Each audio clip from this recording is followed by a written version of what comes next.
Terror de los demonios. Comenzamos con las letanías a San José. En el nombre del Padre, del Hijo y del Espíritu Santo. Amén. Kyrie eleison.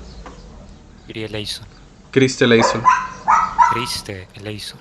Kyrie eleison. Kyrie eleison. Christe odinos. Christe audino. Christe exaudinos. Christe exaudinos. Pater de Celis Deus. Miserere nobis. Filii Redemptor Mundi Deus.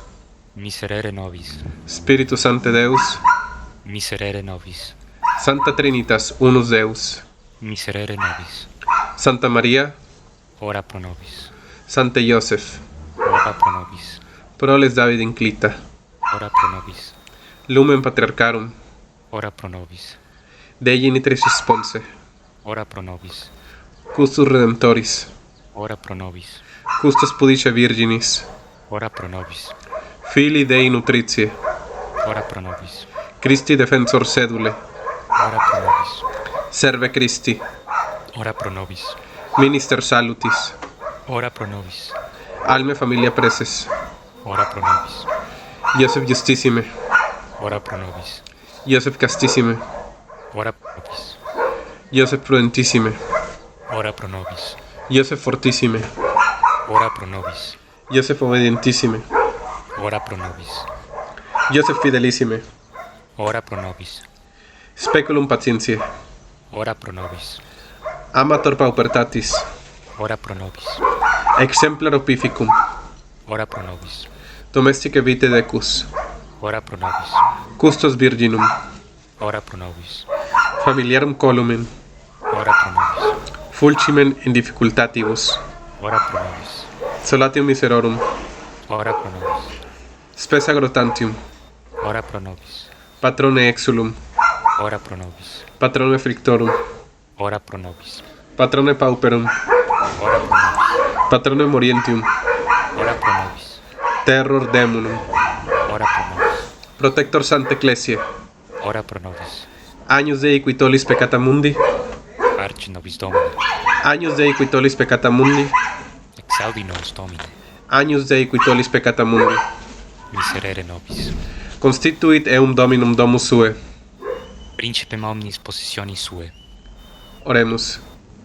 Deus qui, ineffabile providentia beatum Joseph, sanctissime genitricis tue sponsum eligere dignatus es, presta quesumus ut, quem protectorem veneramur in terris, intercessorem avere mereamur in celis, qui vivis et regnes in saecula saeculorum. Amen. Amén. Lead on brave heart, I will follow. Pues hablábamos de William Wallace. Pues es una figura que usa Kennedy Hall para ilustrar lo que él entiende o quiere darnos a entender por el patriotismo, que va a ser más o menos de lo que va a tratar el capítulo y los capítulos que siguen. O pues este sentido de hacer un legado, respetar un legado, tener una tradición, luchar por algo. Pero bueno, no sé si Néstor va a venir al ratito, pero si tú, Héctor, nos podría dar un poquito de contexto por qué William Wallace es una buena figura para reflejar estos valores. Pues es que en sí William Wallace pues era un escocés. Recordemos que lo que hoy existe en las Islas Británicas es lo que se llama un Reino Unido, ¿no? Un Reino Unido de naciones constituyentes, Inglaterra, Gales, Escocia. Antiguamente era toda la isla de Irlanda, ¿no? Pero ahora es nomás Irlanda, pues es el Reino Unido de Gran Bretaña e Irlanda del Norte. Y lo que la gente a veces no suele dimensionar es que el Reino Unido es una nación relativamente joven. Joven en más o menos 200... No, ¿cuál 200? Sí, un poco más de 200 años. Entre 200 y 300 años. Porque antes pues era la unión dinástica que existía entre el rey de Inglaterra, ¿no? que obviamente Inglaterra es una nación anglosajona, por eso es que les decían los estadounidenses anglosajones, una tribu, ¿no? De origen germánico. que convivía en la misma isla con unas tribus que tenían pues como que un legado, un pasado, una etnia más allegada al pasado nórdico celta. Recordemos que los celtas, pues era uno de los tantos pueblos que existía antiguamente en Europa, ¿no? Antes de que, pues, se creara todo lo que conocemos hoy en día. Estaban, pues, los, los latinos, ¿no? Que habitaban en Italia, estaban los celtas, estaban los germanos, estaban los griegos, en fin, un montón. Y los celtas, pues, estaban distribuidos sobre todo en la parte del norte. Lo que pasa cuando llegan los anglosajones a la isla de Gran Bretaña es que pues ya ellos se habían asentado ahí, los celtas. Los celtas también habían adoptado una cultura romana, se habían romanizado de cierta manera. Entonces, que los anglosajones lleguen a Gran Bretaña es como que pues una invasión para ellos, ¿no?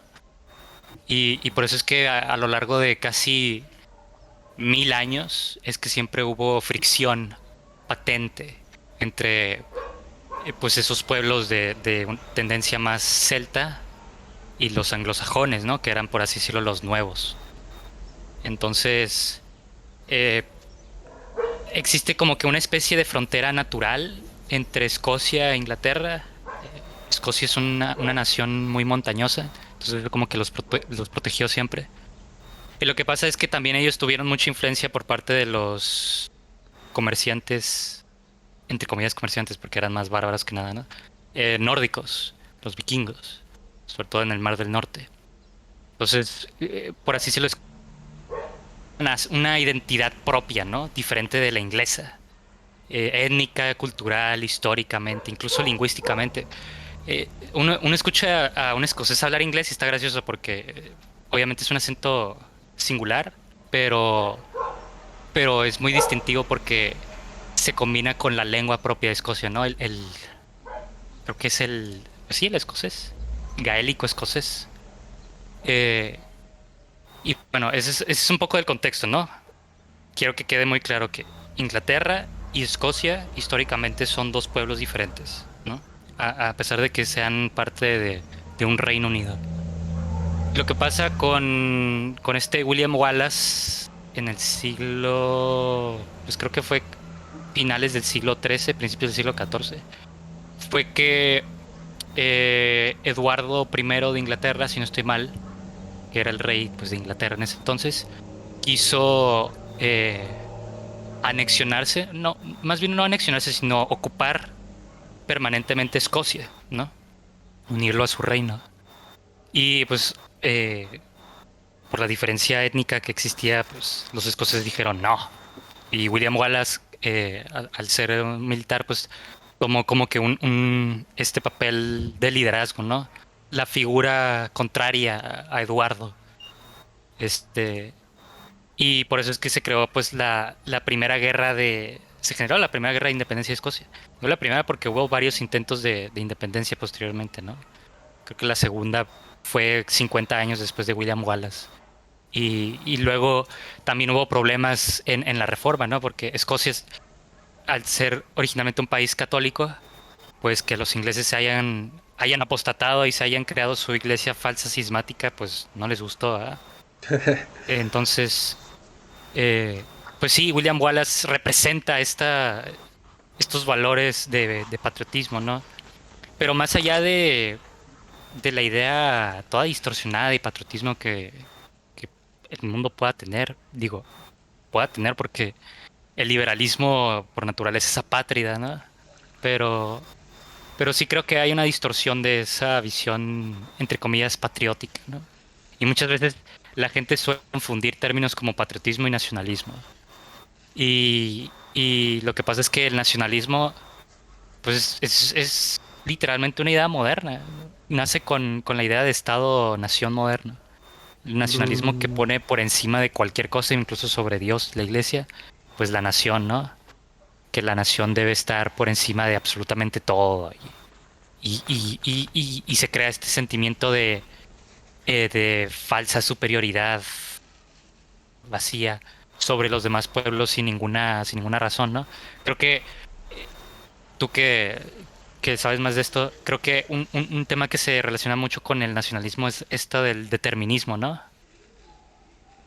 ¿Cómo en qué sentido?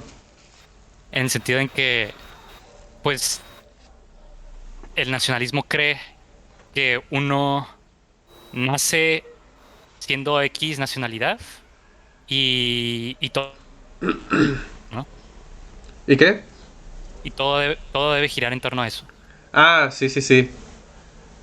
Sí, pues el ejemplo típico de los nazis. Yo no tenía ese dato o tan clara esa distinción entre nacionalismo y patriotismo. Ahorita que me la aclaras ya tiene mucho sentido. Sí, Yo sí los yo usaba como tampoco. sinónimos, casi casi. Sí, Pero... no, ujú. es un error común. ¿Pero qué ibas a decir, Robin? No, digo que yo también pero sí tiene mucho sentido que, pues, nacionalismo pienso en los nazis, ahorita como dijo José, y sí tiene sentido que sea diferente al patriotismo. Sí, que igual nacionalismos también hay un montón, ¿no? No es el mismo, no fue el mismo. Sí, incluso la gente suele confundir fascismo con nazismo, que no es lo mismo. No, Pues ajá, sí. ajá, también hubo una diferencia entre el nacionalismo italiano de Mussolini y el nacionalismo, pues del nacionalsocialismo alemán, ¿no? Incluso entre sus disparates pseudometafísicos, ¿no? De creer que la nación se encarna en un Führer, en un caudillo, algo así, ¿no? O sea, una idea bien marihuana. Pero sí, hay que hacer esa distinción, hay que empezar a hacer esa distinción. Y como dices, es una idea errónea que está muy extendida, ¿no? Confundir nacionalismo con patriotismo. ¿Por qué? Porque en eso sí acertó bien en describir Kennedy Hall esto del patriotismo, ¿no? Pues vamos a la etimología. Patria, pues es todo lo que tiene que nos evoca, ¿no? A nuestros antepasados, Al pater. El al pater patriarcado. familias romanas, ¿no? Pero Pero más allá, y también el que quiso meter ahí un poco de la idea del patriarcado.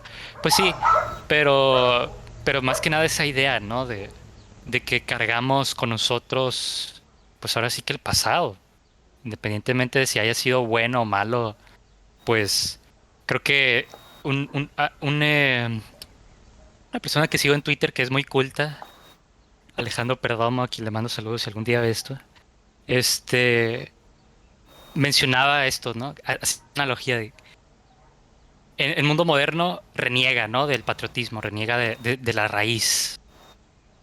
Y al hacer eso, inevitablemente se está cayendo en cometer una falta contra el cuarto mandamiento, honrarás a tu padre y a tu madre. ¿Por Claro, qué? ajá. Porque independientemente de que si fueron buenos o malos, así como nuestros padres pueden ser padres buenos o malos, tenemos que honrarlos. Es nuestra obligación. Así igual con los ancestros. E independientemente de donde vengamos, tenemos que honrarlos, porque estaríamos faltando al cuarto mandamiento. Sí, es que uno como padre, ahorita nosotros no somos padres, pero Dios mediante, si algún día lo somos, a lo mejor vamos a tener esa experiencia en la que, pues la que tuvieron nuestros antepasados y cada generación de que uno da todo lo que puede por sus hijos, por su descendencia. Y como tú dices, nuestros padres pueden ser buenos, pueden ser malos, pero no por eso hay que deshonrarlos, o sea, somos seres limitados, somos criaturas, nuestros padres también son criaturas, entonces no van a ser perfectos. Ujú. Y a veces podemos estar insatisfechos con lo que nos dan, pero esa insatisfacción también es un reflejo, pues es ese mismo reflejo que comentas, ¿no? Contra el cuarto mandamiento. Y sobre lo otro que comentabas del determinismo, ya sí veo por dónde va el asunto, ¿no? Porque a mí me recuerda mucho como esta idea Hegel o heideggeriana de... Hay una frase que se la atribuyen a Hegel. Um, no me acuerdo si la he leído literalmente, pero en sus lecciones de historia de la religión sí sugiere algo así, que dice, la historia de la religión empieza en Oriente y acaba en Occidente, porque Hegel tiene esta idea del progreso. Él es como el padre del progreso o el filósofo del progreso. Sí, sí, el mito del progreso. Ajá, el mito del progreso. Y tiene esta idea, aunque Hegel todavía es un progreso cristiano, ¿no? Hegel tiene esta idea de que el culmen de la religión es el protestantismo alemán. Ujú. Y ya de ahí pues se realizan todas las verdades de las demás religiones y de la filosofía, etcétera.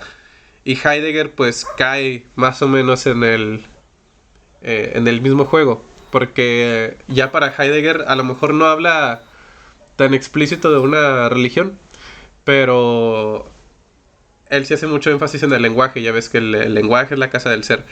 Y para Heidegger el alemán, el idioma alemán, tiene un privilegio exclusivo para decir la verdad de la filosofía. Que primero la tuvieron los griegos, luego la tuvieron los latinos y al final la van a tener los alemanes. Y pues como dices, o sea, qué coincidencia que Heidegger era como uno de los pensadores de cabecera del Partido Nacional Socialista. Sí, sí, sí. No, y ahorita que mencionas eso, qué bueno que lo mencionaste. El otro día que platicábamos, ¿no? Pues, Heidegger precisamente tenía esta idea de que el alemán era prácticamente el nuevo griego, ¿no? Y que toda la filosofía nueva debía escribirse en alemán. Por eso, porque surge de ese determinismo nacionalista germánico, ¿no? Pangermánico, de creer que si existe, la raza germánica es la superior, ¿no? Ujú. Que es en lo que ganó Vasconcelos, ¿no? Porque Vasconcelos lucha contra esta idea. No recuerdo bien si Vasconcelos habla sobre el lenguaje en exclusivo, pero sí habla en el sentido de la raza, que los alemanes piensan mucho en una lógica eugenésica, en la que la raza superior se tiene que dar por una lógica en la que, pues, genéticamente van a ser superiores, ¿no? Pero Vasconcelos dice que esa etapa de la historia se tiene que pasar y superar por una etapa estética, en la que sean los valores espirituales y no los valores científicos los que determinen la raza superior, que a final de cuentas va a ser la raza cósmica. Sí, cuando se ponía ese racismo científico nordicista, ¿no? Y por eso es que Exacto. propuso ese racismo, bueno, esa idea, entre comillas, racismo estético, virtuoso, ¿no? Salvar los aspectos virtuosos de cada pueblo. Ajá. Por eso decía que la raza hispanoamericana era como que lo más perfecto, ¿no? El culmen, porque es la combinación de todo. Sí, porque tenemos filipinos, ¿cómo le llaman? Bueno, blancos, indígenas y a la raza de color, ¿cuál es el término que usa? Sí, pero usa otra palabra. No es etíopes, es... Porque lo que recuerdo de cuando describía la raza cósmica es que era la suma de toda la humanidad, ¿no? Decía, ¿por qué? Porque tenemos la hispanidad europea, ¿no? Que era la síntesis, pues, de celtas, romanos, germanos, Sí, o sea, sí, sí. el lado hispano, ¿no? Y luego teníamos el espíritu contemplativo, pues, del indio, ¿no? Del aborigen americano. Teníamos la sensualidad del africano y el colectivismo asiático. Por eso es que decía que Exacto. todo combinaba bien, ¿no? Sí, con que la solo raza de Hispanoamérica. eso lo encuentras en Iberoamérica para Vasconcelos. Ahorita me voy a acordar el término que usa para los negritos. Ay, es que Para los no, no. No, es la raza negra de la costa de México. Tienen un nombre en especial. Sí, sí sé Mulatos. Mulatos. Ándale, mulato. Mulatos. Ajá, tenemos mulatos también. Bueno, y luego se va en esto, ¿no? Que hay que considerar que no hay ateos en las trincheras. Dice Kennedy Hall que tener miedo a la muerte es la mitad de la ecuación. La otra mitad es tener miedo al juicio, que yo creo que es más relevante, ¿no? Dice que Kennedy Hall describe el ateísmo como una fantasía degenerada que se disuelve cuando probamos el fuego del infierno. Y luego, cuando enfrentamos el prospecto del cielo, del infierno, dejamos de un lado las filosofías humanas. Y bueno, sí es como una... Por lo menos ya estudiando filosofía, sí es una experiencia personal que tuve, ¿no? Que ya las filosofías modernas se desentienden de las postrimerías, como diríamos en la teología católica. Pero tú lees Platón, lees a los orientales, lees obviamente a los cristianos, a los musulmanes, a los judíos, y ellos incluyen en su filosofía cuestiones acerca de lo que hay después de la muerte. Ya en la filosofía moderna, aunque sean religiosos, dejan de lado esa pregunta y se concentran más bien por la realización de ideales humanos en el mundo del humano nada más. Entonces pierde ese sentido de trascendencia en la filosofía, incluso en los idealistas. Y es curioso. Hay un... No sé si hay un punto específico, pero sí hay un momento en que se empieza a tratar más por esta idea de crear puras utopías, ¿no? Realizables, entre comillas.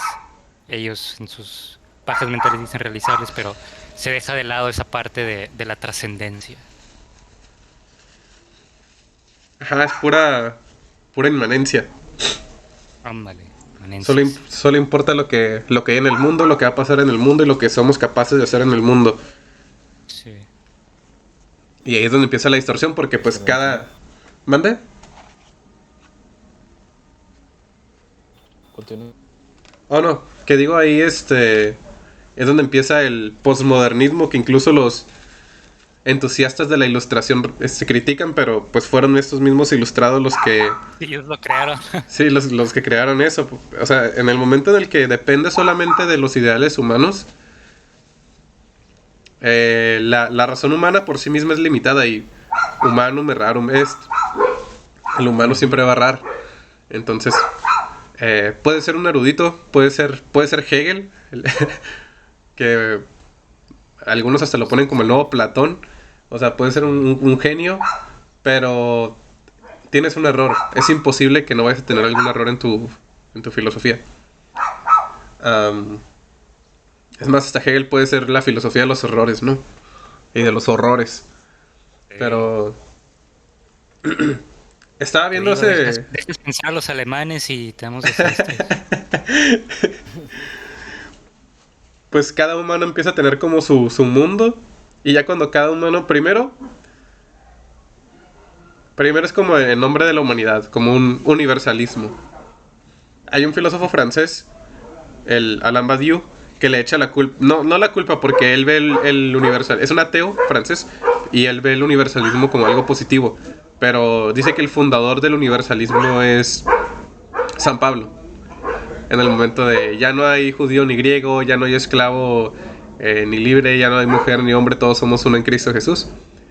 En ese momento se funda como una filosofía de la humanidad. Entonces, pero pues obviamente ya como uno cuando como católico que lee eso le da otro sentido más, como decíamos, trascendente. Y los ilustrados, los modernos, conciben este universalismo como, pues sí, lo que es la ONU, o sea, lo que es los derechos humanos, un decálogo secular. Distópico, ¿no? Sí. Y primero surge como colectivo, como decíamos hace rato, en un fascismo, en un nacionalismo, y después se va haciendo más chico, se va haciendo la mira más pequeña, ¿no? Ahora ya no es un colectivo el que tiene la utopía, sino que el mismo individuo es el que carga con su propia utopía del mundo.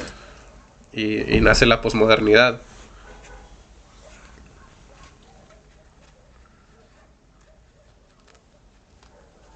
Sí, para los religiosos, el universalismo consiste en literalmente un universalismo, porque el universalismo habla del mundo, del todo, del universo. O sea, Jesucristo redime no nada más al humano, redime también la creación. Exactamente, toda criatura. Uh-huh. Y ya después que el universalismo toma el sentido de solamente para los humanos, también nacen estos abusos contra la creación que tiene el industrialismo, por ejemplo. Ujú. No por ser ecologistas, ¿no? Pero ya cuando se abusa de la naturaleza se ve el humano como un ente, como una res pensante, pues. Este Sí. cartesianismo el humano es el racional, es la res que piensa, y todo lo demás que no es humano, lo inhumano, está en su potestad, pero eliminas pues el eje principal que es Dios, que es el que regula nuestra interacción con la creación. Salud, salud.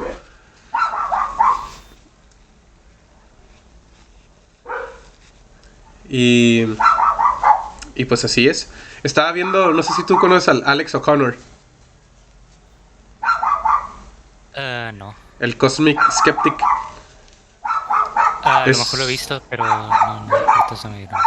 es un youtuber ateo, pero pues es reconocido pues en todo ese círculo de apologética contemporánea, del Alvin Platinga, el William Lane Craig, Ok. Sí. el Capturing Christianity, porque el Alex O'Connor sí se aventó una carrera en teología y en estudios religiosos. Y ahorita se está volviendo viral como una plática que dio. Bueno, es un extracto de un debate que tuvo contra un cristiano, pero expone las razones por las que no cree en Dios. Y No es un video que hace poco citó el Gideon. ese Ah, video, sí. ¿Sí lo ok. viste? Fíjate que no lo he visto, pero sí como que tengo ahí unas ideas que estaba diciendo o estaba teniendo unas presuposiciones bien pelagianas, ¿no? O sea, que no tenían sentido desde el principio. Sí, yo no entendí muy bien por qué pelagianas, pero am, también me pondré a investigar, ¿no? Pero pues sí, básicamente lo que dice Alex O'Connor es, pues soy ateo, he ido a la iglesia, he ido con varias denominaciones, estudié un posgrado en teología, y sí es cierto, o sea, sí se sabe por lo menos los argumentos más relevantes para demostrar la existencia de Dios. Se lo sabe al derecho y al revés, ha estudiado Tomás de Aquino, ha estudiado al Platinga, al Craig, y vivió con cristianos un tiempo para ver si como en la vida cotidiana algo le daba fe, y no, dice que hasta la fecha pues que él sigue preguntándonos a los teístas um, qué le falta hacer pues para creer. Esa gente sí es bien peligrosa, ¿eh? Creo que el otro día alguien había dicho, bueno, en sí sabemos que la mayoría del mundo que dice que no cree en Dios en realidad no es atea, sino cree en cualquier cosa, ¿no? Se cree Sí, en el yo, esa es la religión. Pero la gente que auténticamente no cree en nada, y más gente que se supone que estudia, ¿no? Para, no sé, contraargumentar contra la existencia de Dios, esa gente sí se hace bien peligrosa, porque ¿de dónde sale su auténtica fuente ética, moral, ¿no? sí, ese vato es bien animalista, es vegano y todo. Que dice que su problema filosófico más importante es por qué existe el sufrimiento animal. O sea, él dice qué clase de Dios permitiría que seres inocentes que no tienen uso de razón sufrieran. Es que se me hace bien soberbio, perdón, se me hace bien soberbio porque son cosas que a lo mejor él cree que es el primero en toda la historia que se lo pregunta, ¿no? Sí, sí, sí, claro que sí. No, sí tienes todo. Y es que está joven, pues. Y Por eso, ya que crezca a lo mejor. La fe es un don, ¿no? fíjate, es lo que dice el Gideon, el escotista, el que dice Héctor. Eso dijo que Dios no le ha dado la gracia de la fe, porque la fe es una gracia que nos regala Dios. Creo que es un excelente ejemplo para Ajá. hablar de predestinación, ¿no? Y que a pesar de que a veces se tiene esta idea voluntarista de que uno por su propia voluntad puede tener la fe, no. Es que la fe es predestinada. Y es ahí cuando entra Agustín, los padres de Trento, eh, toda la doctrina de justificación de 1000 años que se desarrolla para tratar precisamente ese problema de que en sí la fe es un don que da Dios. Y, por ejemplo, podríamos aseverarlo así como lo hizo Gideon, de decir que pues él no tiene el don de la fe, ¿no? Sí, Más sí, bien que Dios no se lo ha dado. ajá, exacto, Dios no se lo ha dado. Y eso me dio miedo porque yo sí en el video, porque el video del Alex lo vi como un día después de que lo publicó, porque yo estoy suscrito a su canal, ¿no? Este, más que nada porque se me hace respetable que un ateo se ponga a estudiar en serio los argumentos de los teístas. Casi no vas a encontrar eso. Sí. La mayoría de los ateos son ateos que leen a Marx, leen a Freud, leen a Darwin y a partir de ahí critican la religión, pero no leen las fuentes de los teístas. Y Alex O'Connor sí tiene ese punto de que él sí se pone a estudiar las fuentes de los teístas. Am, Pero con qué, me pregunto yo, ¿con qué propósito? pues él O dice sea, que con ese las, propósito de que algo lo convenza de que Dios existe.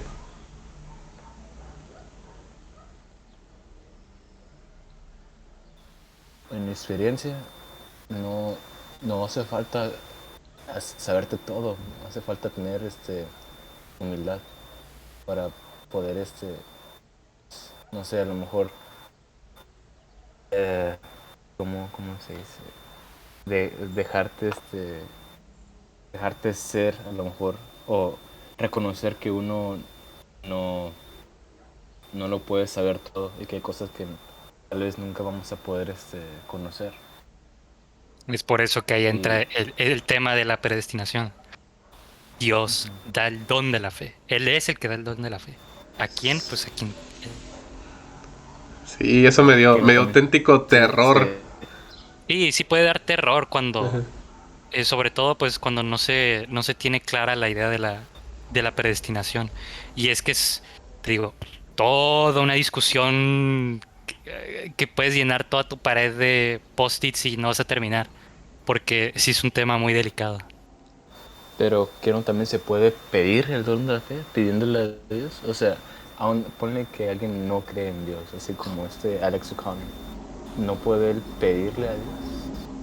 Eh, Aunque él piense que no, que le está hablando al aire. O sea, es eso es, para... no, sí, sí, sí, lo que dices, ¿no? De si él lo pide, pues es igual con la oración, ¿no? Si nosotros pedimos, este, pues ¿qué? ¿Es que nuestra oración hizo todo o es que Dios ya tenía predestinado todo, ¿no?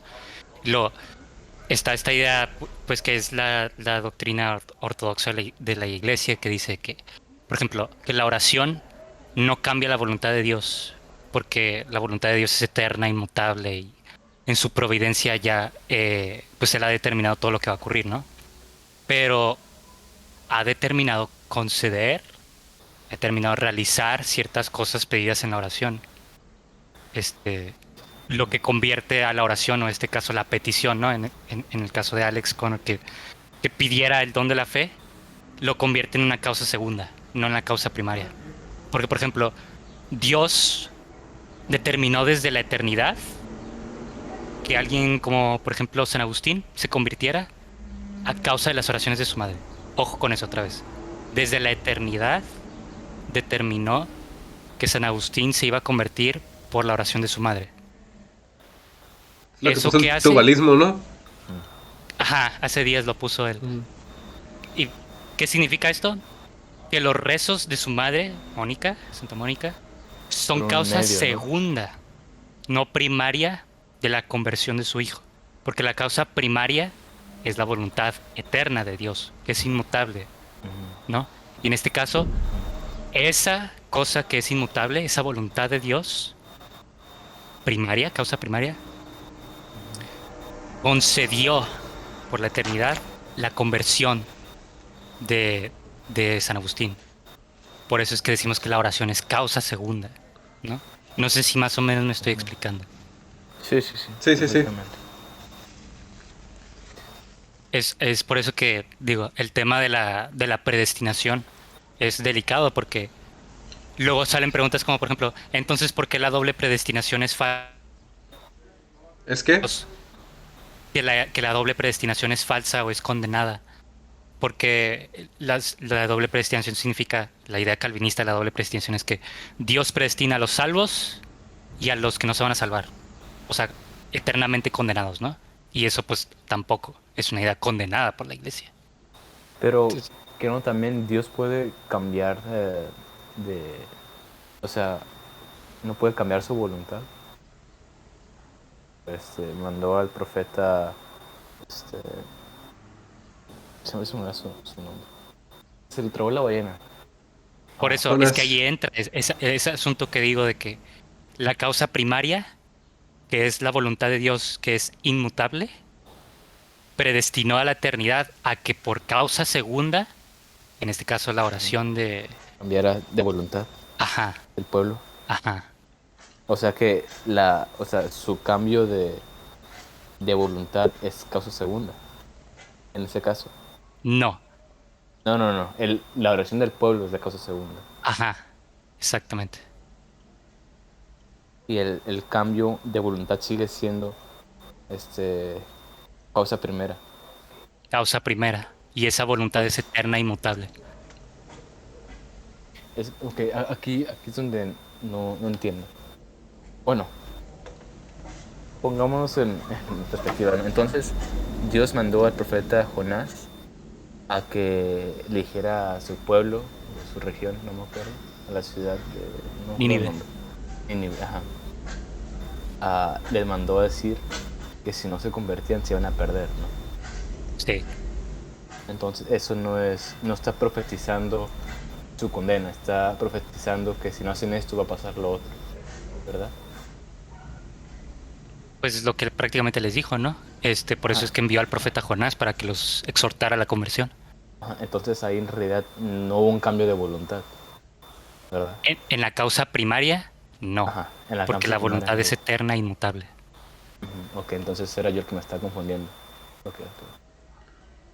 Sí, Y es que sí, luego salen un montón de cuestiones. Por eso salieron un montón de herejías durante los tiempos de la Reforma. Y por eso es que digo que a veces ese espíritu tridentino del Concilio de Trento jesuita fue muy desastroso porque más que por definir, proponer la ortodoxia, se optó por un espíritu netamente reaccionario antiprotestante, ¿no? Y salieron un montón de cosas como por ejemplo el molinismo. Molina decía que, en resumidas cuentas, Molina que además de conocer todo lo que va a pasar o todo lo que se hace, Dios también sabe que sus criaturas van a elegir libremente sus acciones si estuvieran en cualquier circunstancia. Y eso está erróneo, está condenado también. Y luego sale, pues, igual, ideas como la doble predestinación calvinista, ¿no? Que dice que Dios predestina a los salvos y predestina a los condenados. Y eso, pues, está también condenado. Es una herejía. Entonces, digo, creo que para hablar de este tema sí se necesita de una genuina autoridad, una eminencia sí, en el tema porque son temas muy delicados muy, que muy pueden, delicados. que pueden perder intelecto, pueden perder almas, ¿no? Más si no se formula bien el lenguaje. Sí, a mí me Sí, preocupó la verdad porque es... yo le puse a Alex O'Connor que a mí me daba la impresión de... Porque él lo dice así, ¿no? Busqué aquí, busqué allá, busqué acá, busqué acá, busqué acá, busqué acá. Y, y le comenté como, o sea, sí estás buscando en muchos lugares externos, pero no estás buscando así muy cursi, ¿no? Pero dentro de ti. O sea, no... Sí, O sea, no estás queriendo creer. Porque está el credo ut intelligam. Creo, entonces entiendo. Y como que él lo quiere poner al revés, él quiere entender para creer. Alex Am, O'Connor. sí. Y le digo que todavía me gusta más la variación franciscana, el amo ut intelligam, que es amo a Dios y me voy a disponer a amar al prójimo para, para entender la voluntad divina. Pero luego, cuando yo dije parte de la fe es querer creer, querer tener fe, Y al día siguiente leo este post de Gideon que dice como mucho de la fe no está en que nosotros querramos creer, sino en este don que nos da Dios. O sea, Dios es el que nos da la gracia de la fe. Ujú. Y ahí es donde me empezó a preocupar. Una lectura muy muy útil para este problema de la predestinación, para por lo menos introducirse al problema, es este texto de la consolación de la filosofía. ¿Lo has leído? Es de... no me acuerdo de qué padre es. Pues, No. Boecio, ese mero. Gracias, es de Boecio. Boecio el romano. Sí. Ok. Entonces ujú. pone este problema donde Boecio le pregunta a la filosofía, ¿por qué si Dios sabe todo, entonces se anula el libre albedrío? Y si existe el libre albedrío, entonces Dios no sabe lo que va a pasar en el futuro. Pero la filosofía se lo pone así. Tú miras que las... no, lo estoy como... ¿cómo se dice? Diciendo con mis propias palabras ahorita. Pero da cuenta de esta como jerarquía de las criaturas. O sea, tú ves que los animales tienen como cierto grado de voluntad en el que pueden hacer más que las plantas. O sea, una planta no puede comprender por qué un animal se fue en tal dirección o se fue en otra, por qué se alimenta, por qué cuida a sus crías de tal forma, por qué se mueve para un lugar para el otro. Después, nosotros, los hombres que estamos dotados de razón en respecto a los animales no pueden comprender nuestras formas de actuar, porque ellos tienen ese límite, tienen esa carencia de la razón. Así, la providencia tiene una razón supernatural que no podemos alcanzar nosotros por nuestras potestades. O sea, tenemos esos límites en los que nosotros podemos medir las cosas y los acontecimientos en pasado, presente y futuro, pero la providencia desde la eternidad no tiene esa limitación. Entonces, ese problema, o tratar de descubrir qué Dios quiere, qué Dios no quiere para el futuro, cuáles actos son libres, cuáles no, son preguntas que no podemos alcanzar a comprender del modo como un animal no puede comprender los actos humanos. Ujú. Creo que volvemos a lo mismo de lo que decía Héctor. No solo Alex O'Connor, ¿verdad? Pero a veces también nosotros mismos, ¿no? O aquellos que no creen en Dios, los ateos. El mayor problema pues, es la soberbia. Pero al final de cuentas hay que tener humildad para creer en Dios. Sí. Y eso también me resonó en mi conversión. Porque al principio, hace años, me convertí casi como por orgullo, ¿no? Me enfadé de las posturas ateas.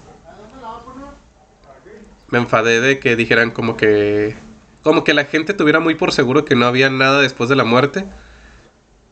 Y yo era más como un agnóstico, ¿no? Yo decía como, ¿cómo puedes estar tan seguro de que no haya después de la muerte? Y yo dije, en mí mismo dije, ok, me voy a dar el reto a mí mismo de empezar a actuar como si fuera cristiano. Entonces, empecé a investigar, empecé a ir a la iglesia y poco a poco, por lo menos en el nivel natural, empecé a ver frutos. Disciplina, como respeto, valores éticos. Pero siempre Dios se me hizo al principio como algo oculto, pues. O sea, como que no creía. Es más, era de estos, ¿sabes de cuál es, Héctor? De los ateos católicos. Buenista. Ajá, un buenista. Un Gustavo Buenista. Yo no conocía a Gustavo Bueno en ese tiempo, pero mi lógica era esa, como... el cristianismo es la religión más óptima para convivir en colectivo. Y pues sí, o sea, luego me di cuenta de que, como dice Gideon, o sea, tenía todas las herramientas, tenía las lecturas, por lo menos en práctica, practicaba el catolicismo, pero no tenía ese don de la fe. Y yo creo, gracias a Dios, que lo empecé a tener por medio de la kenosis, del concepto de la kenosis, del vaciamiento. Porque yo quería buscar mucho así como Alex O'Connor, quería encontrar a Dios o la existencia de Dios con argumentos positivos, o sea, de afirmación, de una secuencia de argumentos lógicos, o racionales, o científicos. Pero cuando me di cuenta de que mucho de Dios está en la negación del mundo, en la negación de la carne, en la negación de uno mismo, y en que Dios mismo, para revelarse al hombre, se tuvo que negar. O sea, Dios no se afirmó para revelarse a la humanidad, se negó, se vació, pues. ¿Se vació en qué sentido? Dios es un ser todopoderoso, es un ser omnipotente, omnipresente. Y el concepto de la kenosis significa humillación o vaciamiento. Entonces se hacen un ser limitado, se hacen un ser, por lo menos en su naturaleza humana, ¿no? Se hace un ser como nosotros, aunque no es criatura, él es encarnado. ¿Cómo se dice? Engendrado, perdón. Engendrado. Y pues sí, no sé si tú quieres añadir algún concepto de la kenosis, Héctor, que tú también lo... No, pues eso, igual, exactamente lo mismo, ¿no? Porque la primera vez que nos conocimos hablábamos de cómo nos había impactado ese concepto, igual cuando estábamos por los tiempos de conversión, ¿no? Que a pesar de que, por ejemplo, yo que haya crecido pues con una madre católica que me haya llevado a misa todos los días de mi vida desde bebé, no fue sino hasta que verdaderamente conocí, entendí, me cayó el 20 de decir de que, mira, Dios se quiso hacer nada por la redención del género humano. Es que entendí que no puede haber nada más verdad que esto. Eso fue, más que nada, la negación de la voluntad. Exacto, o sea, y me acuerdo en un libro de teología posmoderna que me regaló una maestra de la UABC, la feminista. Uh-huh. Pero sí me acuerdo de que hablaba de esta paradoja de la omnipotencia en el impotente. O sea, Dios, el rey del universo, el rey del mundo, lo adoramos clavado en una cruz, sin poder hacer nada, indefenso, una víctima. Y eso me explotó la cabeza porque dije, sí es cierto. O sea, todas las civilizaciones antiguas tienen dioses que son como figuras imperiales o reyes, guerreros, mujeriegos. Tuvo Zeus, ¿no? Ajá, Zeus, Odín, Júpiter, o los dioses mesoamericanos también. Son dioses de guerra, dioses de conquista. Y el dios cristiano es un carpintero. Entonces ahí dije, wow, esto tiene que ser verdad, ¿no? O sea, es una religión con la que se puede identificar cualquiera. Cualquier ser humano, es algo que rico, realmente... pobre, africano, griego, judío, lo que sea. Es para la humanidad, pues. Cristo es el verbo encarnado que habíamos esperado, ¿no? Que los griegos habían esperado, que el Mesías, que los judíos habían estado esperando. Es decir, Cristo es la verdad para toda la humanidad. Creo que a lo mejor por eso los ateos tienen muchas, como en su, no sé si es una mayoría, pero muchos de ellos creo que son orgullosos, y creo que pues tienen problema para creer en Dios, porque no pueden dejar de lado su orgullo, en la forma de que cómo voy a creer en un Dios que fue vencido, entre comillas, ¿no? Que está en una cruz. ¿Cómo voy a creer en algo así? Y pues para creer en Dios sí se necesita. Sí, y es que esa humildad, la más grande humildad, aparte de eso que dices, como de decir, ¿cómo voy a adorar a un Dios que fue derrotado, el segundo paso es todavía más fuerte. ¿Cómo voy a creer que resucitó un hombre?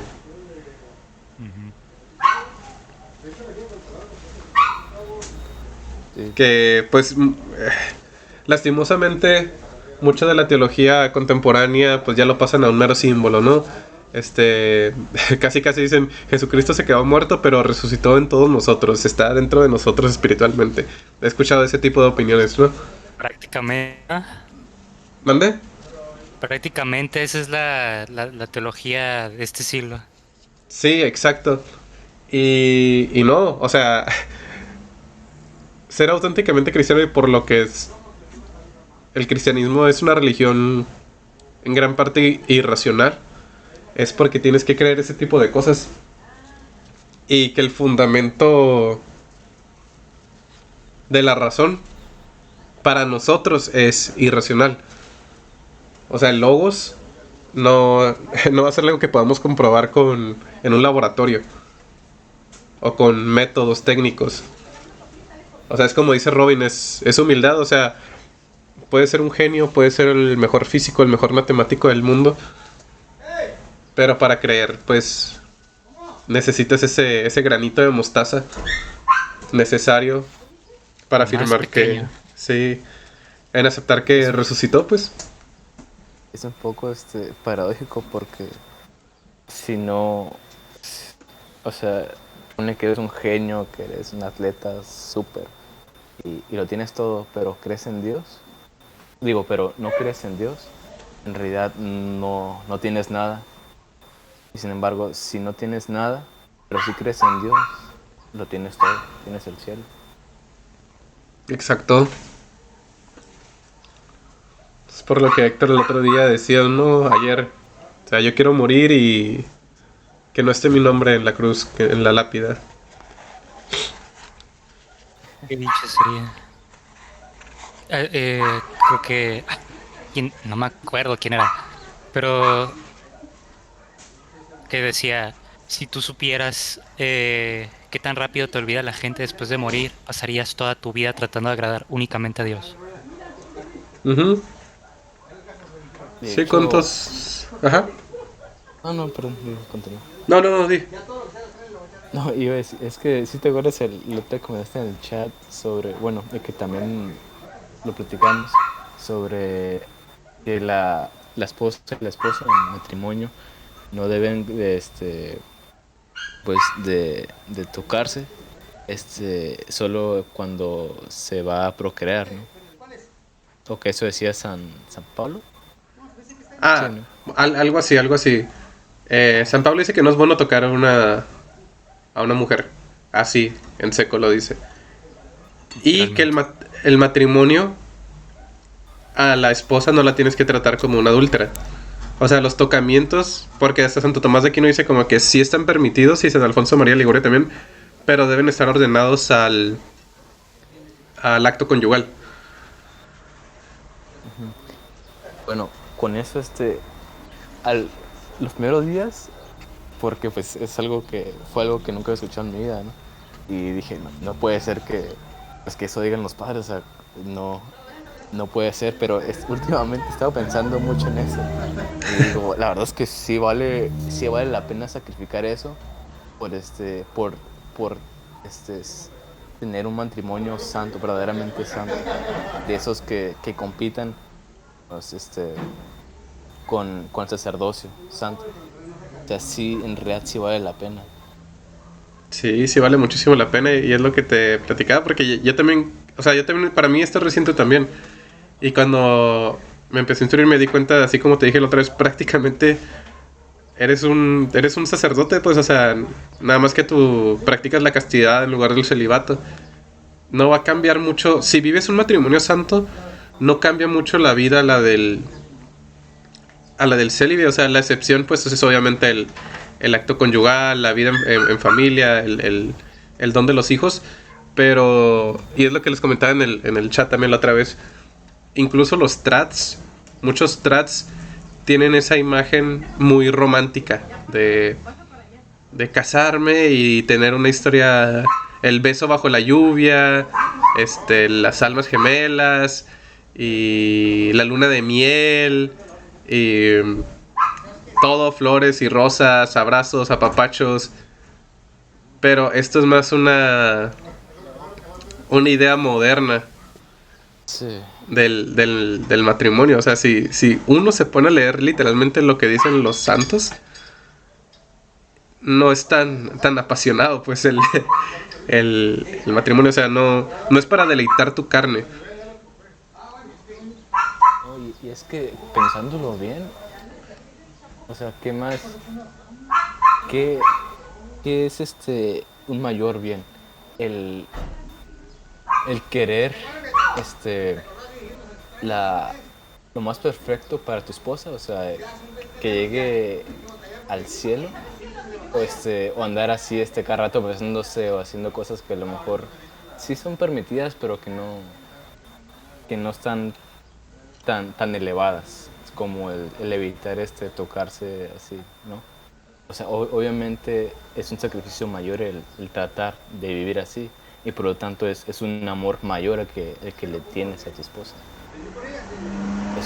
Es algo más perfecto. Sí, claro que Fíjate que sí, ahorita, pues. Sí, sí, sí, fíjate que Héctor. ahorita que tocan ese tema de todo lo que tiene que ver con la diferencia entre la castidad, etcétera. Ah, una idea auténticamente moderna, bien mencionas José Luis, es esa idea romántica, romanticista, ¿no? Moderna, tal cual, de esa vida, no sé, idealizada de lo que es el matrimonio. Y muchas veces, deliberadamente, abiertamente, eh, la gente, pues que está en este entorno, entre comillas, católico, le hace la guerra, pues a lo que siempre ha sido la concepción oxa, ¿no? De lo que es el sacramento del matrimonio.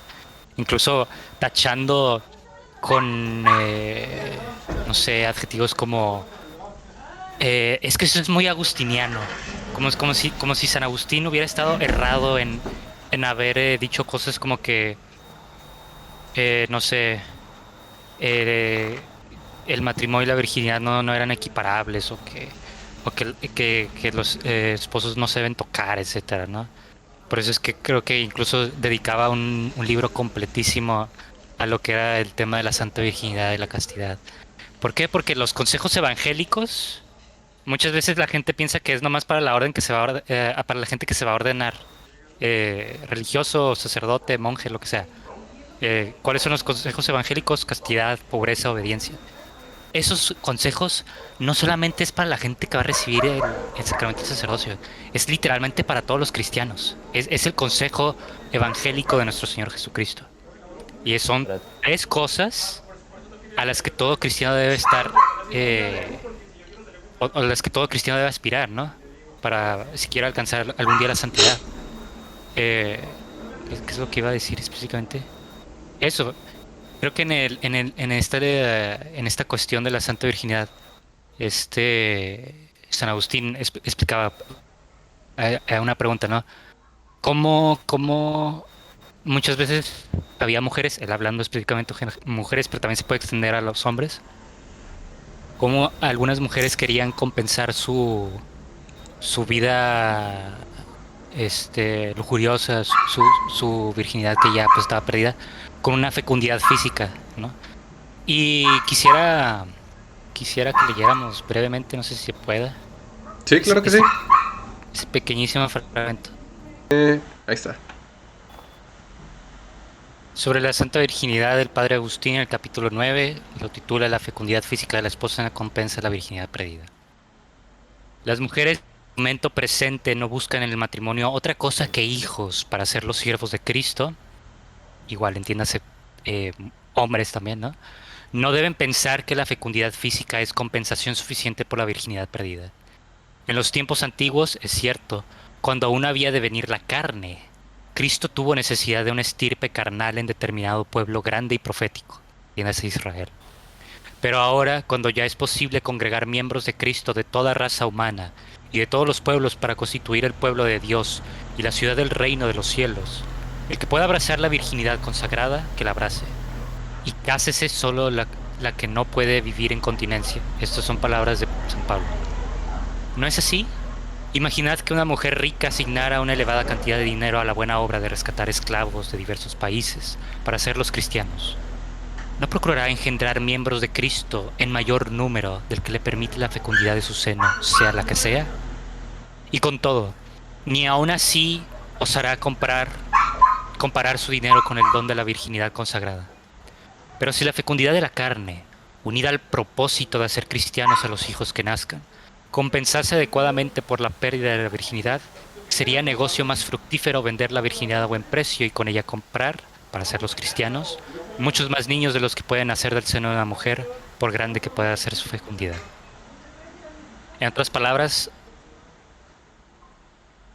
de lo que ahora sí que, como dices, los trats, ya no se diga los los de la Noble Theology para arriba, digan, siempre, todo debe ir ordenado, sí. Y los 3 consejos evangélicos son para todos, independientemente de si está casado, eres viudo, estás virgen, es para todos. Y ese consejo de castidad va sobre todo, dedicado a los esposos. Por eso se dice castidad, no se dice celibato, ¿no? Porque el celibato, pues ya sabemos que es único para ciertas personas, incluso para los vírgenes y las vírgenes consagradas que no se van a ordenar. Pero nada más que enfatizar eso, ¿eh? La castidad, la forma en la que se trata físicamente a la persona con la que se ha llevado a cabo el sacramento, debe ir ordenada, sobre todo siguiendo los consejos de nuestro Señor Jesucristo. ¿Puedes mandarlo el párrafo al chat, por favor? Sí. Es más, lo voy a mandar Ajá. lo voy a mandar a general para que esté ahí. Es todo. Y eso dice Pablo, ¿no? Bien importante eso de que... Y también es algo que menciona Monseñor, o sea, la vida religiosa o la virginidad es el estado de vida más óptimo. Y el matrimonio es solamente para los que no se pueden contener. No son palabras inventadas, son palabras de San Pablo. Exacto. Yo también hace poquito leí eso y dije, oh... Incluso, aunque no se vaya a ordenar, aunque no uno no vaya a ser sacerdote o monje, por eso existen, por ejemplo, las vírgenes consagradas. Y de hecho se me hizo curioso y me dio así como que una danza de alegría. Voy a misa de 9 los domingos como señor y siempre va una mujer que siempre trae un escapulario y pues que es como una soga en su... es una seglar, ¿verdad? Yo también la he visto. Sí. Hoy la vi, de hecho. Sí, no sé si sea seglar, pero esa soga pues es significado de su castidad, de su celibato. Entonces me dio esperanza, me hizo recordar que independientemente de si uno se va a ordenar o va a hacer votos con alguna orden religiosa, el consejo de castidad, el estado del celibato es un consejo para todos. Sí, yo me acuerdo cuando hice la iniciación de los seglares. Por eso pregunto si es seglar, porque me acuerdo que ya cuando uno se ordena le dan la soga con los 3 nudos y el escapulario. Y ese escapulario se parece mucho al de los seglares. Sí. Pero recuerdo mucho de que me impactó eso de que ya una vez que nos ordenáramos íbamos a hacer los votos de... Bueno, no son votos, son consejos evangélicos. Pero son de pobreza, obediencia y castidad. Y ya cuando mencionaron qué era la castidad, qué es la castidad, que decía como las relaciones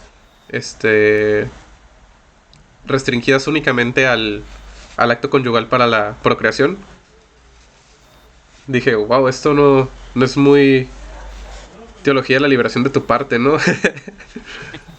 Deja tú, no quiero iniciar polémicas ni nada, no quiero hacer escándalo.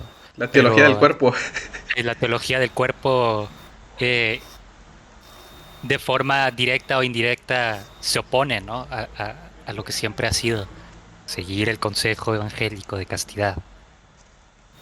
Sí, estos entusiastas de la teología del cuerpo. Sí. Siempre le vi algo sospechoso. Y es que cuando leo los textos de San Pablo, de San Juan Pablo II, Ujú.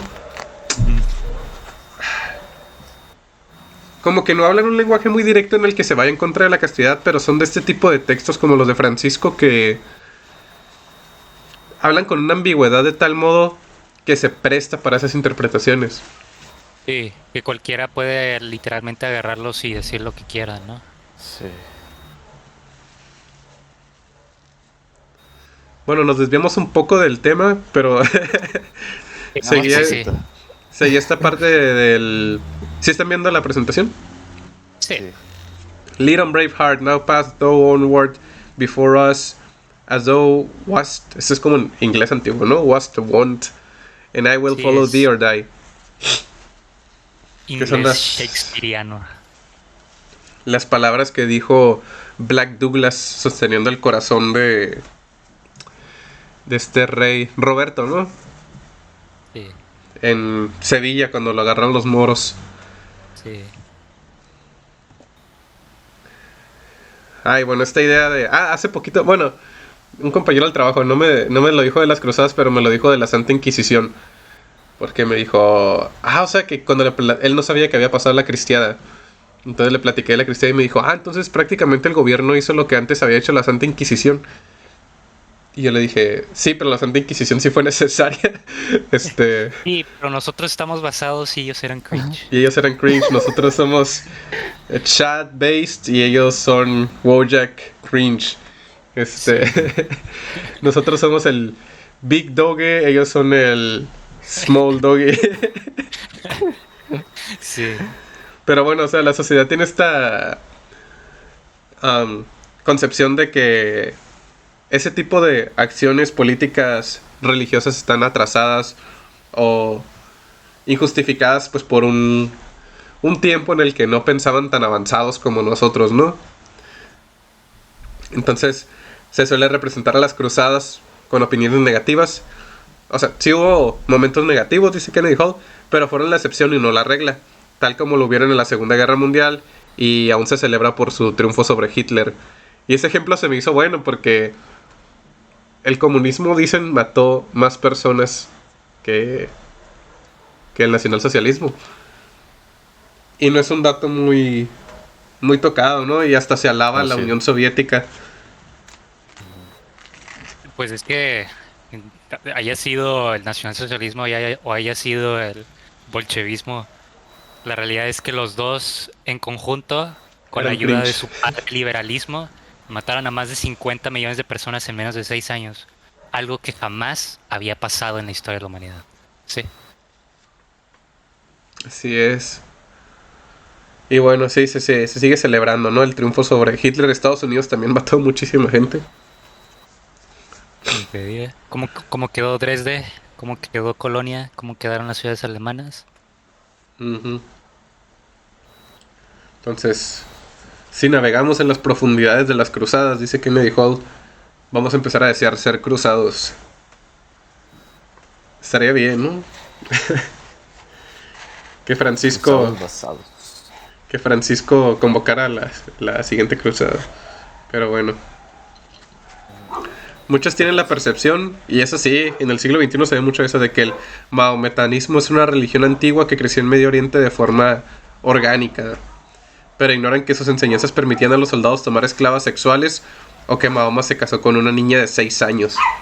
Fíjate que algo que me cala de verdad hasta los huesos es de tristeza, de coraje, de impotencia, más que la impotencia, es que pues el NPC promedio no sabe que Oriente Medio era tan cristiano como lo pudo haber sido la cristiandad occidental o latina, ¿no? O sea, todo lo que era Mesopotamia, todo lo que era Levante, Egipto, el norte de África, o sea, regiones que tenemos pues la idea de que son absolutamente árabes, ¿no? Mahometanas. fueron centro de la cristiandad, ¿no? Fueron lugares en donde se definió la ortodoxia. Fueron lugares fueron tierras que nos dieron tantos santos, tantos doctores, tantos padres, tanta verdad. Que se me hace triste que la gente no dimensiona eso. Y como dices, todos piensan que la expansión del Islam fue orgánico, ¿no? O fue porque era convincente. Pero pues era una conquista, como cualquier conquista militar, ¿no? Fue una conquista militar. Lamentablemente, los pueblos cristianos de Oriente no estaban preparados o estaban en una situación militarmente hablando muy frágil, ¿no? Con todo este tema del romano de Oriente y cómo no podía tener dominado pues todo el este del Mediterráneo. Fue triste, sinceramente, cómo se descristianizó lo que alguna vez fue el centro de la cristiandad, ¿no? Y sigue pasando en la actualidad. No, ni se diga. No, Pero ya de los forma más sistemática, ¿no? Sí. Ya los cristianos pues siempre fueron minorías, ¿no? Desde que llegaron los maometanos, pero ahora es verdaderamente triste. Ahora sí que por lo menos aquí la sociedad es apóstata y la sociedad más anticristiana que ha existido, pero todavía hay catedrales, ¿no? Todavía hay iglesias. Allá ni eso, o sea, ya no hay basílicas de las que todavía hicieron los romanos allá, o los que hicieron los coptos, o los griegos, o los bizantinos, no, ya todo está destruido, ni siquiera ellos tienen eso, pues. Uh-huh. Dice Kennedy Hall que los comediantes de hoy ganan dinero criticando el catolicismo, pero criticar a los musulmanes públicamente es pecado mortal. Sí consta, sí me consta. A veces sí. Pero el NPC promedio sí. Sí, ajá, eso iba a decir como... No tienen que ser comediantes. O sea,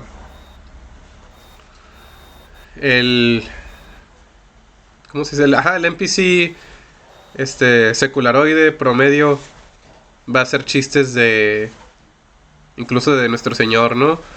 Va a hacer chistes de... ¡Ay, que como una paloma embarazó a una mujer! O... ese tipo de humor muy barato. Y... nunca hacen referencias o hacen bromas con la religión musulmana.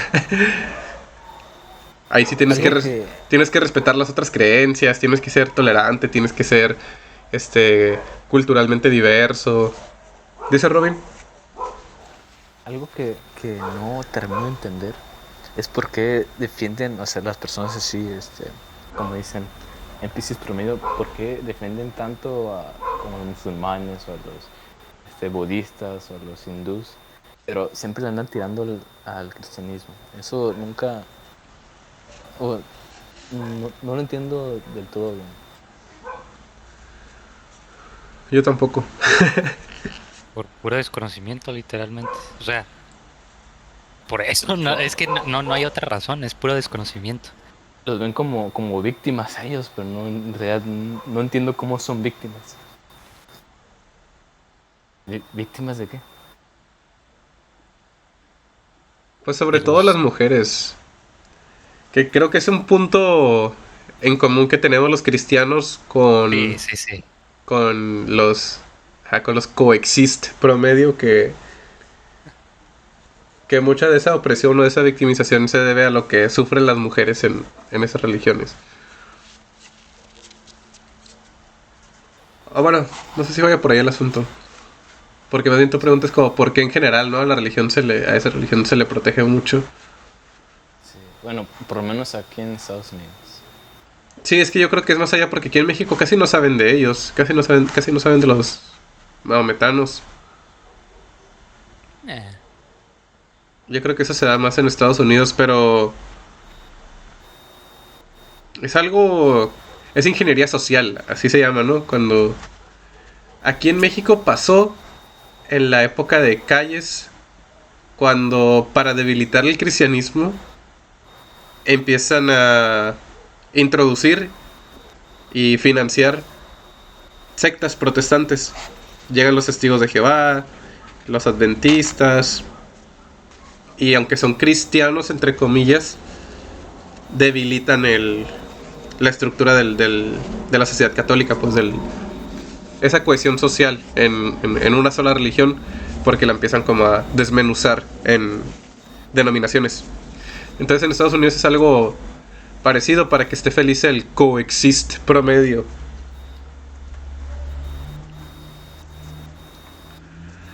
Entonces aquí está lo que dice Héctor. En los tiempos de Mahoma la cristiandad se había establecido gracias al Imperio Romano. Pero después de 50 años de la proliferación del falso profeta, 2/3 del mundo cristiano se había subyugado a punta de espada y por la promesa del placer carnal. Que es la diferencia de... ¿Qué dice Santo Tomás? Hace poquito el Christian Wagner publicó que Santo Tomás dice: a los maometanos se les promete un río de leche y miel. A los judíos se les promete la tierra prometida y a los cristianos el reino evangélico. Entonces pues sí, a los maometanos su paraíso es algo muy distinto al paraíso que esperamos nosotros. Y así es como se vendió a los cristianos, lastimosamente. Y así conquistaban, así era su forma de anti-evangelización. Rey o sultán, tenías que elegir. O cooperas o cuello. Una pregunta más o menos, que no tiene mucho que ver con el tema, pero más o menos. ¿En la antigüedad había muchos ateos? ¿O era común? No, era mal visto ser ateo, de hecho. Por lo menos en Grecia y en Roma, ser ateo era mal visto, Los cristianos son los primeros ateos, ¿no? por así decirlo. Porque no... A ellos se les empieza a aplicar el concepto de ateo porque los cristianos no tienen dioses, no tienen un dios del panteón. O sea, el dios cristiano no estaba en el panteón romano, donde están todos los dioses. Entonces, hay fuentes históricas donde el cristiano se le llama ateo, porque no tiene un dios romano, pues.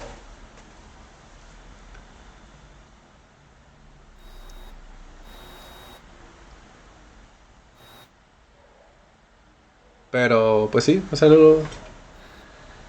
Antes la creencia o la religación con la trascendencia era algo esencial, era algo como normal, por así decirlo. Era casi inconcebible que no creyeras en... por lo menos en la existencia del alma. O en una reencarnación o... No. Desde Bueno, los es inicios que- de la civilización. ¿Mande?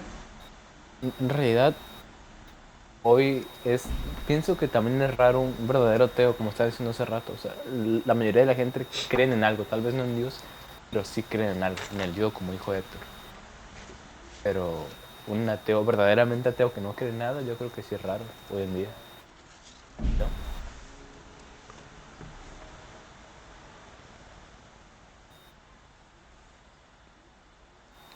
Sí, los ateos son, muchachos buleados. Sí. Deus Vult. El mensaje del Papa Urbano II. Responde al llamado de tus padres, quienes rezan por ti sin cansancio en el templo del Jerusalén celestial. ¿Qué es esto que dice Kennedy Hall? No,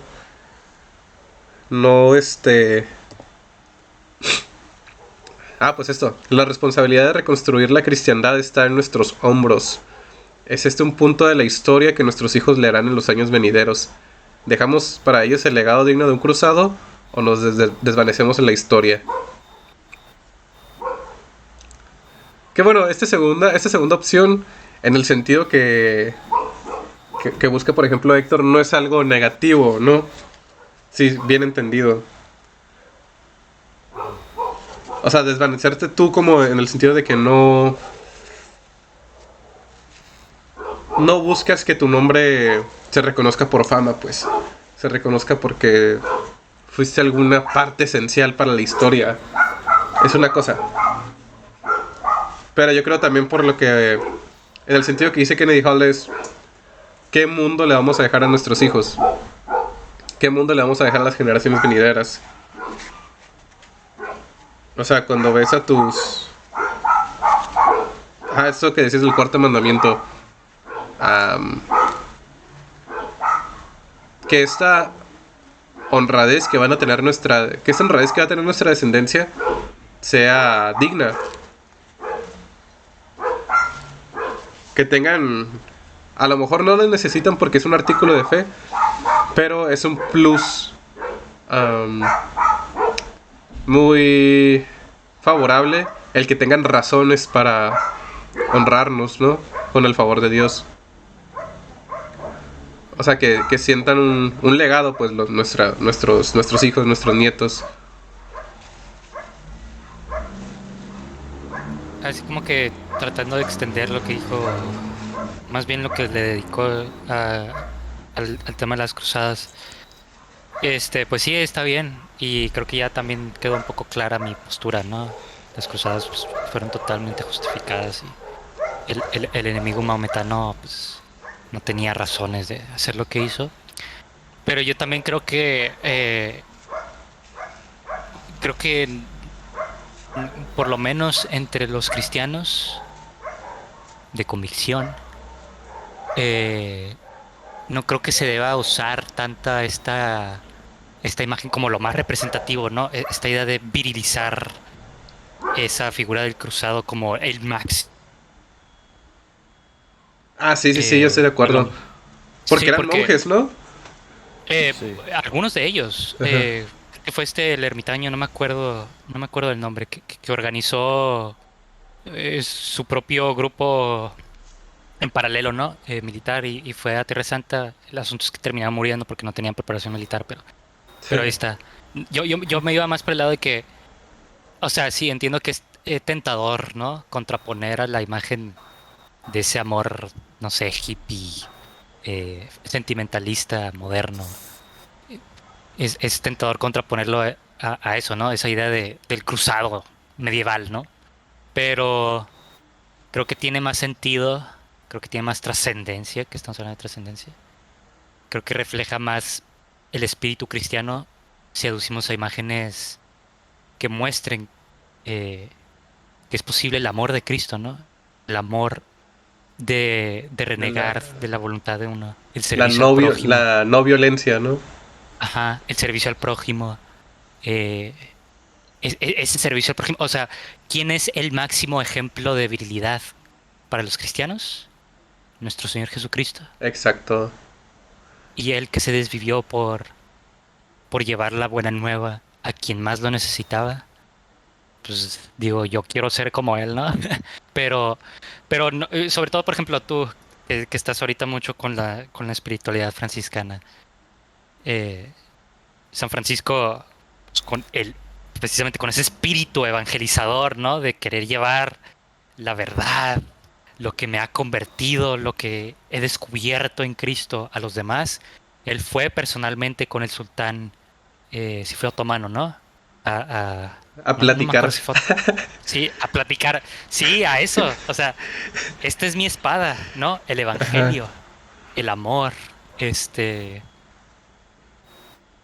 Y, de y- que al verme me vean a Cristo. Eso para mí sería como que lo máximo que podría esperar en mi vida. Que la gente me pueda ver y pueda ver a Cristo. Eso sería lo más. Soy indigno de eso, Señor. sí, no, pues yo también he pensado en eso como, no quiero ya no quiero nada más que eso, ¿no? O sea, para mí eso sería suficiente y yo soy insuficiente. Pero gracias a ese acontecimiento de Francisco de Asís es que los cristianos podemos ir a Tierra Santa. Exactamente. Y, y bien dice, o sea, creo que también Monseñor lo ha mencionado y me encanta, porque se enfatiza, ¿no? Y se quiebran los esquemas que tan dicotomizados que a veces se tienen.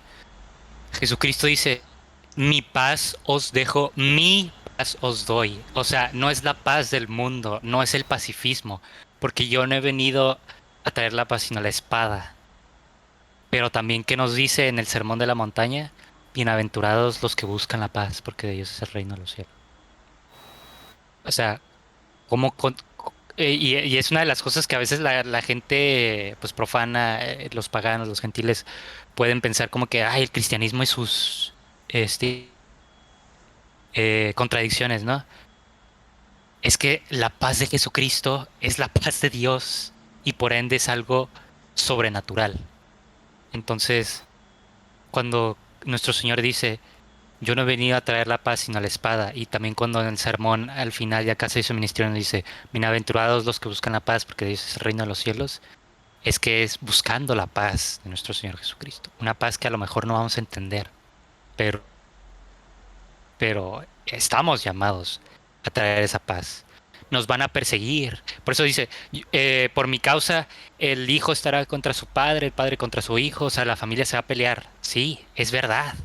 Por causa de Cristo nos vamos a pelear con quizás con la gente que se supone que confiamos más, ¿no? Que amamos, que deben estar para apoyarnos.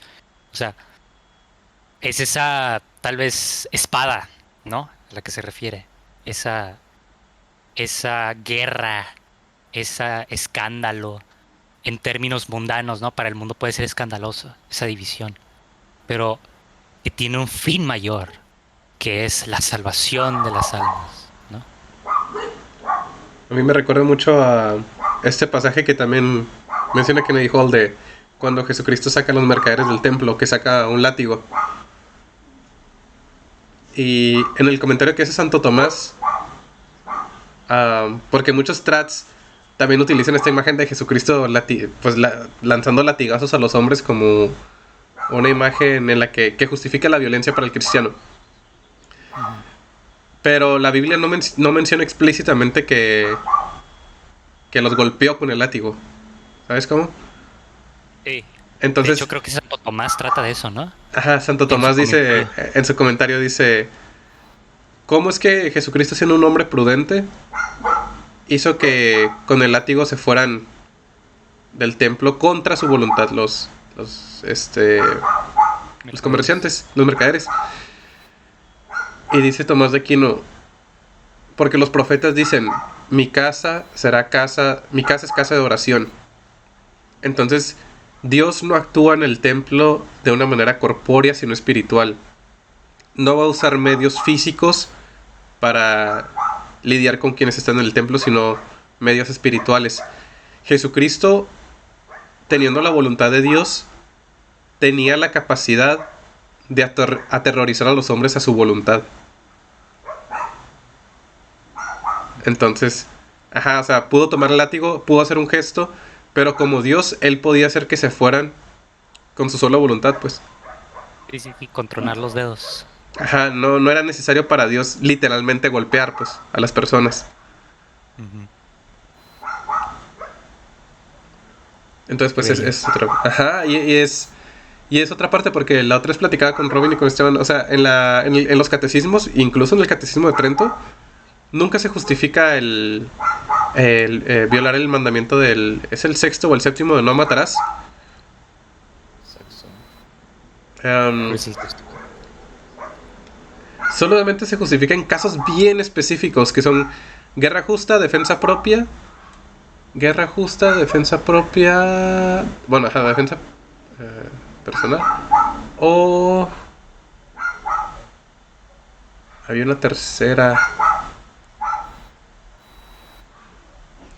Pues sí, creo que eran básicamente... El tercero era como una variación de la defensa propia, ¿no? Ajá. Ajá. Pero nunca dice como... Mata por matar. O mata porque el otro tiene otra religión. ujú. Escucha atentamente, mi pequeño. Es una mentira muy común dicha a los jóvenes que pueden ser lo que ellos quieran. Por una parte dice Kennedy Hall, o sea, sí puedes hacer lo que tú quieras, ¿no? O sea, nada te niega a que puedas tener una carrera, puedas tener tu patrimonio en el futuro. Pero hoy se vende mucho esto de que casi puedes alterar la realidad, ¿no? Sí, la idea de Dios, de ser dioses, ¿no? Ajá. Y bueno, luego cuenta su testimonio de cómo le fue con... Este me gustó, ese testimonio de la Virgen de Guadalupe, que vino a México a una misión y él no conocía la historia de la Virgen de Guadalupe. Kennedy Hall. Ujú. Entonces, él en su testimonio dice que nunca se había arrepentido tanto de sus pecados hasta que vio a la Virgen de Guadalupe, que después de visitarla estaba trabajando en la misión y se arrodilló y se dio cuenta de muchas cosas que él estaba ignorando de su pasado, y que hasta se le salieron las lágrimas y todo eso, ¿no? Entonces, a veces queremos justificar mucho nuestros pecados, incluso como cristianos, como, esto no es tan grave, o luego lo confieso, o es venial. O a propósito de la otra vez que hablábamos de Savonarola, que dice Christian Wagner, es cierto que en el catecismo, la suma teológica, a veces se justifican ciertas... pues a propósito de los novios, por ejemplo, del cortejo. Tomás de Aquino justifica ciertos tocamientos o besos dependiendo de la costumbre de la cultura. Entonces, dice pues Christian Wagner, siguiendo a Savonarola, eso no justifica que una costumbre sea mala, la tengamos que mantener. Si una costumbre es floja, si una costumbre de un país es demasiado permisiva, el catecismo no está justificando esa costumbre. Solo porque es costumbre no lo tenemos que hacer. Entonces, pues sí, dice Kennedy Hall, Mike Tyson dijo, todos tienen un plan hasta que son golpeados en la boca. Y Kennedy Hall agrega, todo hombre planea justificar su pecado hasta que se para frente a su madre. Entonces, por más raciocinio que creemos, nuestra madre sabe mejor. Bueno, no sé, yo sí he tenido esa experiencia, tanto con mi señora madre, como con la Virgen, como esa inocencia, bueno, pues una inocencia positiva, esa pureza que tiene la mirada de nuestra madre, te delata, pues. Ni para dónde hacerse, ¿verdad? Ajá, ni para dónde hacerse, exactamente.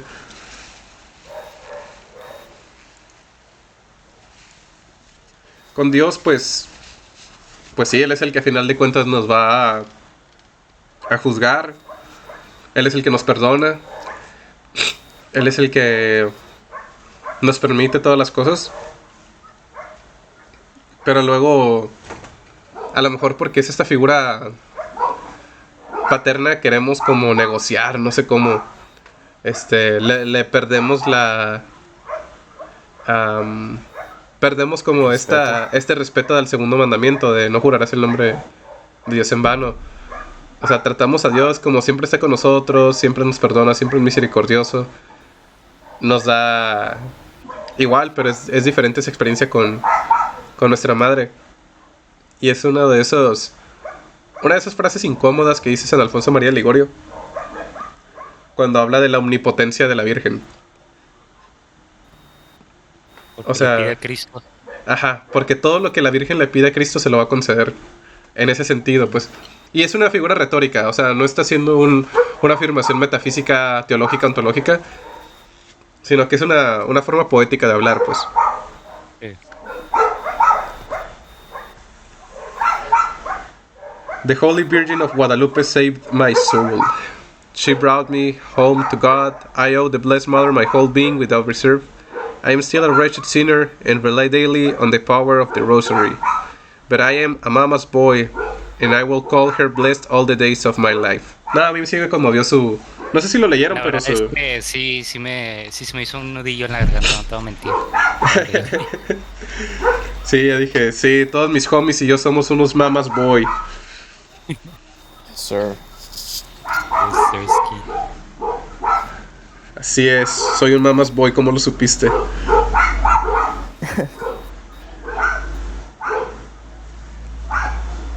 Nuestra última esperanza. Dame un ejército diciendo el rosario y conquistaré el mundo. Beato Papa Pío IX, noveno. De acuerdo a nuestra tradición, Nuestra Señora se apareció a Santo Domingo, a quien en su tiempo se enfrentaba a ciertas herejías. Se le instruyó predicar su salterio, el cual consistía en 150 aves, los cuales correspondían a los 150 salmos cantados cada semana por monjes y sacerdotes. Esta dirección es tan única porque la instrucción fue predicar este rosario junto a los 15 misterios tradicionales. Que sí, que ya después que leí esto y me puse a investigar más, por esa razón ciertos tradicionalistas no rezan los misterios luminosos. Los Porque luminosos, ¿no? alteran ese orden, pues. Sí. Cada ¿Cómo que misterio nosotros? contenía... ¿Mande? Perdón. ¿No, qué? Nada más le pregunté a Héctor qué opinaba sobre los misterios luminosos. O- No lo rezo porque, pues, como lo rezo en latín, pues no están, ¿verdad? Pero, no tengo problema. No. Debería discutirse en altas esferas. No me refiero a la jerarquía actual, me refiero a genuinas autoridades eclesiásticas. Yo tampoco lo rezo. Por eso también, porque no está en latín. Ajá. Bueno, y también porque honestamente sí me incomoda un poco eso de que distorsiona los 150 Aves Marías con los 150 salmos. Sí. Aparte. Pero Pero no voy a mentir, creo que incluso es una opinión no tan impopular. De hecho, creo que sí es común a veces. He leído que varios tradicionalistas dicen que, aunque les duele aceptarlo, sí, sí les gustan los misterios luminosos.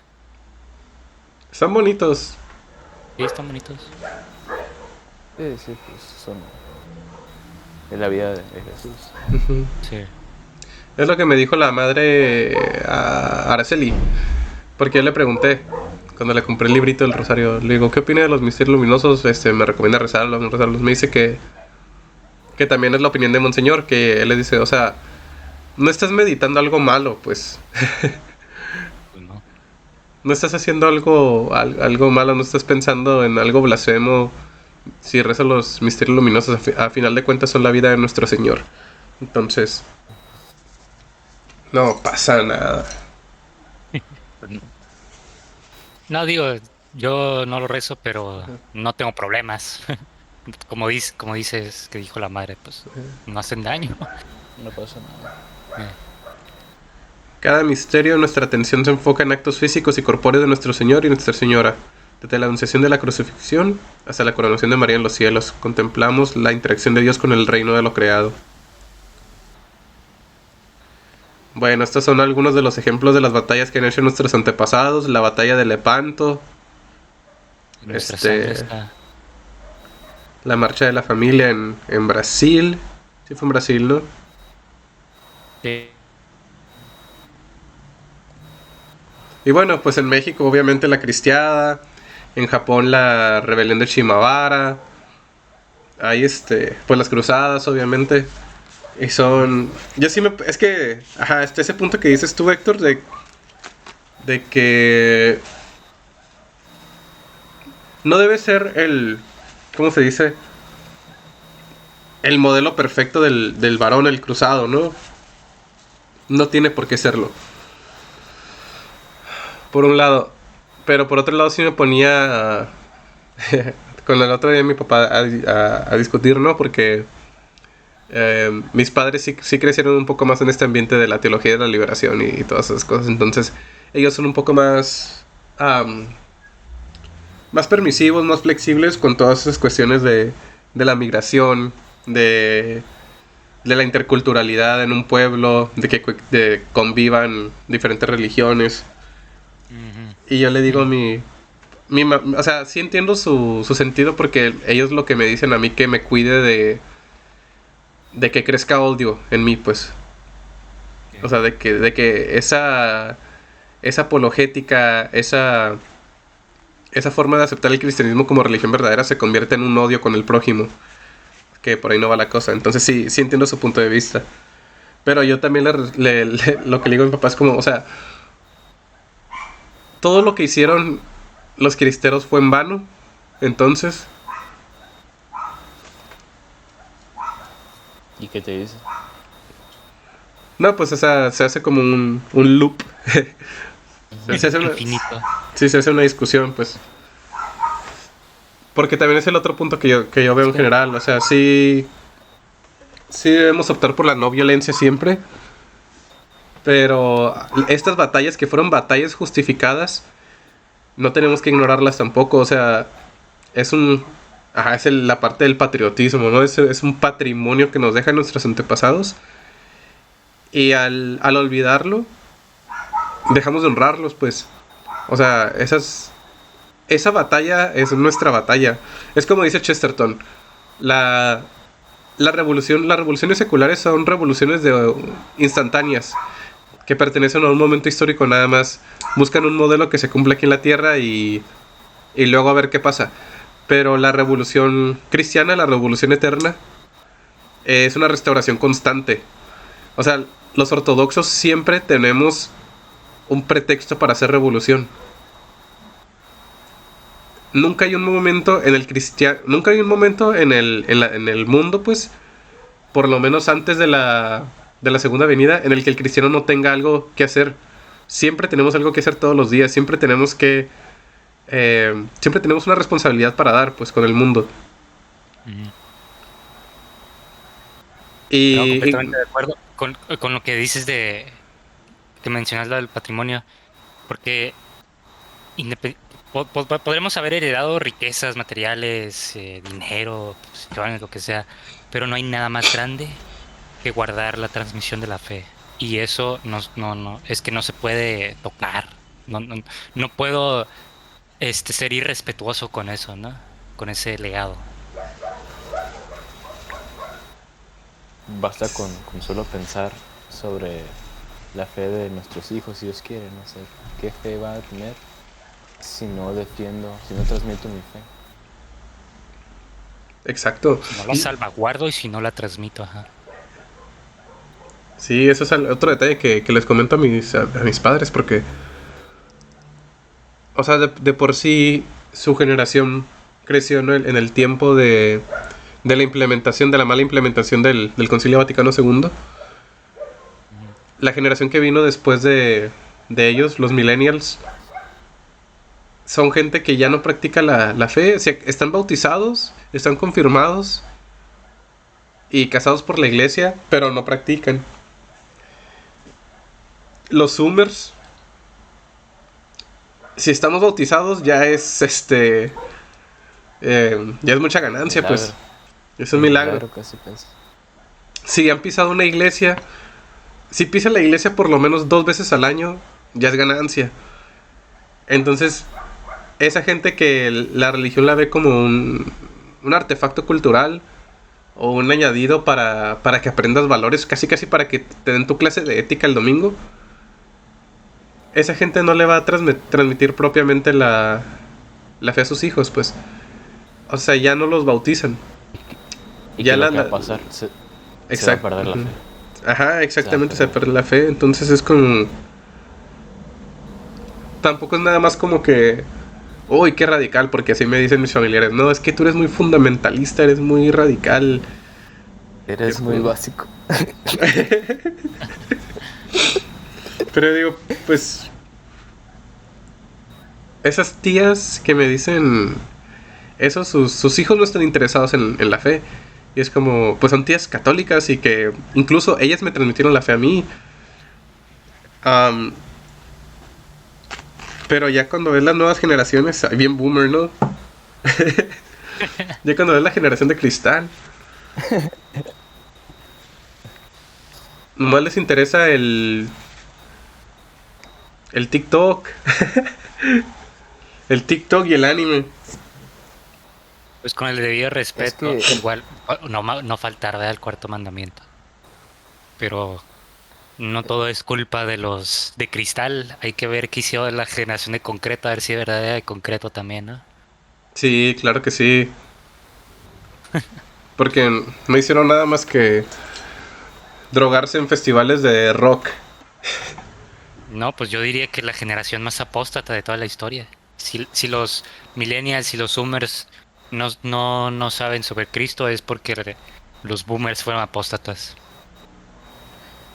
es que también no es nada más aferrarse a la fe sí porque sí. Yo me aferro a lo que sé que es verdad, a lo que creo que es la verdad, porque no quiero que, o sea, que mis hijos o mis sobrinos sufran lo que yo sufrí por falta de fe, porque no viví la fe, porque no practiqué la fe, como debí de haberlo bebido. ¿Por qué? Porque en mi casa no me enseñaron bien. Y eso es algo que yo no quiero que las generaciones que vengan, no quiero que pasen eso innecesariamente. ¿Por qué? También porque también están en peligro las almas. Que no sabemos en qué momento vamos a ser llamados. Sí, ¿con qué manos vamos a llegar con Dios? Pues Sí, o sea, ¿Cuántas almas? no estamos a aferrarse porque sí, es más bien aferrarse por amor a Dios, pero también amor pues a sus almas, a que se salven, que conozcan la verdad así como uno la conoce, o mejor.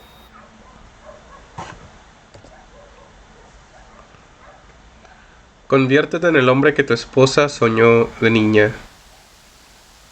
Es algo que pienso mucho también y también respecto a lo que estábamos platicando hace rato sobre el cortejo para el matrimonio y el matrimonio. De... Eso no es algo que el varón piense y últimamente lo he meditado mucho y... O sea, sí es cierto, o sea, cuando interactúas con una chica, y eso me lo dijo un sacerdote no sordita, pero yo le agradezco mucho ese consejo. Porque nunca lo había visto de ese modo, o sea, la forma en la que tú interactúas con una niña, esa niña es hija de alguien, es hermana de alguien. Entonces, como con los ojos que tú ves a una mujer, es con los ojos que tú estás dejando que alguien vea a tu hermana, a tu madre, a tu hija. Entonces, pues sí, o sea, con más razón, San Pablo no erra, o sea, no de ningún modo va a errar cuando dice que no es correcto que un hombre toque a una mujer. O sea, imagina tú teniendo tu hija, ¿qué vas a dejar que otro varón le haga a tu hija, pues? ¿Qué te gustaría, cómo te gustaría que ese varón se comportara con tu hija? Por eso mejor no veo mujeres. Ah, perdón, sonó muy bolsa eso, ¿no? No, pues, no, sí te entiendo. Yo practico la custodia de los ojos. Es una práctica que sí me ha servido mucho. Sí cuesta, pero también así es como hacer ejercicio, porque ya con el paso del tiempo ya lo hago en automático. Sí, ya. Sí. Ahorita me pasa lo mismo. Antes se me hacía difícil, pero ya con práctica, pues ya. Y más cuando empieces a ver personas, no necesariamente cuerpos, personas, almas Sí. encarnadas, ¿no? Que dices, Ajá. quizás esta persona es mejor que yo, soy indigno, ¿no? Pero cuando empiezas a pensar que ahí está Cristo, Exactamente. ahí está Sí. Él. Ver con ojos de misericordia más. También Sí. te cambia radicalmente eso. Te ayuda mucho. Sí. Incluso en lo que dices en la custodia de los ojos. Chesterton nos recuerda que los niños aman las historias de fantasía no porque quieren escuchar historias de dragones, sino que quieren escuchar estas historias porque quieren ver cómo los dragones son derrotados. Sí, como no quieren escuchar tanto el problema que hubo, sino cómo se superó ese problema, ¿no? Sí. Sí pasa. No importa tu edad o estado de vida, estás llamado a ser un cazador de dragones. Nuestro Señor muere para que la Reina del Cielo y sus hijos vivan. El máximo proveedor, ¿no? Sí es. Escuchemos al Hijo de nuestra Madre. Venid a mí todos los que estáis fatigados y sobrecargados, y yo os daré descanso. Tomad sobre vosotros mi yugo y aprended de mí, que soy manso y humilde de corazón, y hallaréis descanso para vuestras almas, porque mi yugo es suave y mi carga ligera. Palabra de Dios. Alabamos, Señor. No seamos los hombres que tomaron este libro, seamos los hombres, me faltó ahí el plural, que vivimos este libro. No seamos el hombre al que Cristo llamó, seamos el hombre por el que Cristo murió. Esa me tocó. No decepciones a tu madre. Complácela siguiendo la voluntad de tu padre. Ha llegado la hora de ser más que un hombre. Ha llegado la hora de ser un hombre de Dios. Un terror de los demonios. Dijo la frase. Deus Vult. Deus Vult. Palabras. Sí, algo así comentaba Monseñor hoy en la mañana en la misa. Que mucha gente ahorita pues que ya tiene su famita, ¿no, Monseñor? Que ya tiene su lugar. Audiencia. ¿Su qué? Su audiencia. Su audiencia. Dice Monseñor que tampoco vayamos allí con él para decir, uy, yo voy a misa con Monseñor. O yo soy un feligrés de Monseñor. O sea, dice Monseñor, o sea, lo que te debería importar más que venir aquí a misa conmigo es, ¿vives como yo digo que vivas? Y si es bien diferente. Porque pues uno va y se carcajea con sus... ¿Mande? No entendí.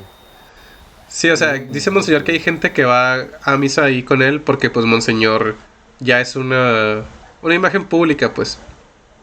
Entonces, la gente como para tener cierta superioridad moral sobre otros, presumen que conocen a Monseñor, que van con Monseñor. Pero dice Monseñor que eso es lo de menos, que vayan a la iglesia, al templo ahí con él. O sea, lo que debería importarles es si viven como él dice que tenemos que vivir los cristianos en sus homilías. O sea, él nos da los consejos, él nos da las pautas. No porque vayamos a escuchar ahí con él, significa que vivimos como él manda, pues como él dice. Bueno, no como él manda, porque es como manda nuestro Señor, pero esa catequesis que la cumplamos. Ya es otro detalle, pues, porque pues sí uno puede decir, conozco a Monseñor Isidro Puente, voy con Monseñor Isidro Puente, pero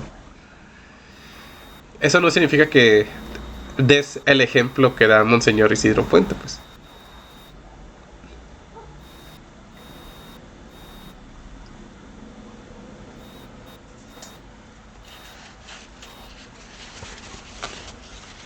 Que es casi lo mismo como decir, soy cristiano, soy católico, pero ¿vives la ortodoxia cristiana?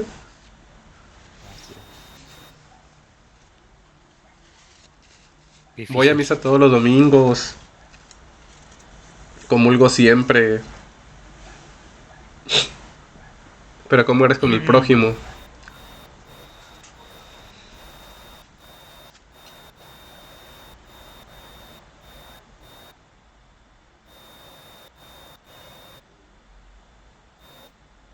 Pero bueno, impresiones finales del terror de los demonios.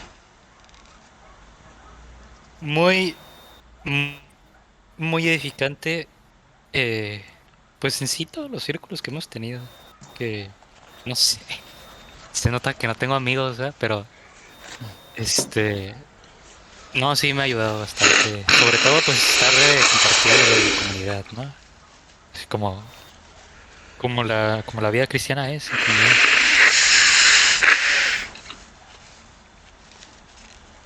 A mí me gustó más. Me gustó mucho que nos juntamos a hablar sobre las cosas de Dios, sobre cómo tratar de vivir una vida más santa. Muchos buenos consejos también. Escuché. ¿Qué apunté? Sí, a mí igual. O sea, me agradó muchísimo. Como dice Héctor, me gustó más la parte exotérica. La parte de fuera del... Pues es que los griegos distinguían como la parte exotérica y la parte esotérica. La parte esotérica era como la de la secta que se juntaba y hacían un conocimiento exclusivo para los miembros del culto. Y la parte exotérica es la parte de fuera, ya cómo se reflejan esos conocimientos en en el exterior y en la vida de los miembros. Esa eran las sectas griegas, ¿no? Pero digo la parte exotérica porque, no sé, fue como una oportunidad para, o sea, ya fuera del Discord, como formar más estos lazos fraternales entre cristianos, sobre todo en la localidad, aunque lo hacemos en línea, de manera virtual. Am, pues ya me siento muy agradecido por Dios, me voy a poner cursi, ¿no? Pero, o sea, por encontrar, pues, am, muchachos que tengan esa hambre de tradición, que tengan esa iniciativa, esa intriga por querer recuperar la espiritualidad que le podemos llamar antigua, pero no es espiritualidad antigua, es, como dice San Agustín, verdad tan antigua y tan nueva, ¿no? Porque son prácticas que nos sirven en todos los tiempos y son prácticas que apuntan a la eternidad. Entonces, ah, ya no, ya no hay por qué sentirnos tan solos.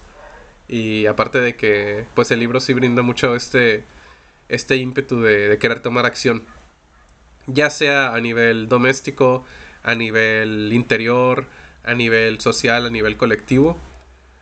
Am, Como que cada quien pues toma lo que le vaya a servir. También pues sirve mucho para ver cómo piensa un católico en cada lugar, ¿no? Porque pues sí, Kennedy Hall habla como se le sale lo canadiense, pues también en lugar de lo católico. O sea, sí es un católico, claro que es un católico, pero se nota también la influencia cultural y eso no es malo. No es malo porque es lo que le da su sello, su toque personal. Y, y pues sin querer queriendo, pues también fue, por lo menos en mí, fue un puente para querer investigar más pues los criterios necesarios para ser un buen hombre, pues si en este momento de mi vida siento que mi vocación es el matrimonio, y lo he sentido pues ya por un tiempo, pero si Dios me da la gracia de ser esposo, padre de familia algún día, pues este libro sí me abrió muchos caminos, me hizo darme cuenta pues de defectos, cosas que hay que perfeccionar todavía, buenos consejos y pues nada. Al Deus principio Vult. no entendí. Al principio no lo entendí, pero al final me gustó.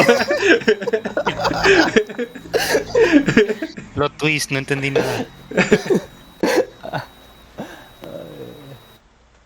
Me gustó la parte donde dice soy el terror de los demonios y empieza a aterrorizar a los demonios. Donde dijo es hora de terror de los demoniosizar.